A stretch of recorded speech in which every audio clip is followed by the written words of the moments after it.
ઉત્તરાયણ પર્વે state monitoring સેલે 32 લાખનો દારૂ ભરેલી ટ્રક ઝડપી પાડી હતી, જે ગુનામાં સંડોવાયેલ નાસ્તા ફરતા આરોપીને શહેર પીસીબી પોલીસે ઝડપી પાડ્યો।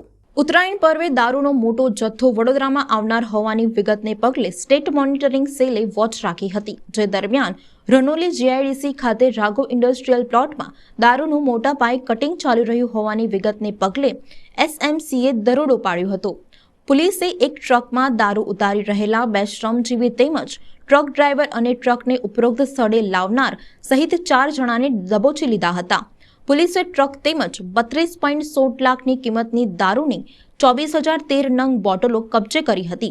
પોલીસે દારૂની ટ્રક ઉપરાંત કટિંગ માટે લવાયેલા સ્કૂટર સહિતના 3 વાહન અને 5 મોબાઈલ મળી 52.91 લાખની મત્તા કબજે કરી હતી। પોણા 2 મહિનાથી નાસ્તો ફરતો આરોપી કુનાલ રમેશભાઈ કહાર રહે ગાયત્રી ભુવન અપાર્ટમેન્ટ, મહાવીર હોલ 4 રસ્તા પાસે, આજવા રોડ, સુરતના કામરેજ ખાતે હોવાની માહિતી પીસીબી પોલીસને મળી હતી, જેથી પીઆઈ એચડી રાતડાની સૂચના મુજબ સ્ટાફે ઉપરોક્ત સ્થળે જઈને કુનાલ કહારને ઝડપી પાડ્યો હતો। નામચીન અને માથાભારે કુનાલ કહાર સામે અગાઉ મારામારી, ધમકી, રાયોટિંગ, હત્યાની કોશિશ, તડીપાડ ભંગ, પ્રોહિબિશન અને ખંડણીના 29 ગુનાઓ દાખલ થયા છે, તેમજ તેની 2 વખત પાસા હેઠળ અટકાયત પણ કરવામાં આવી છે।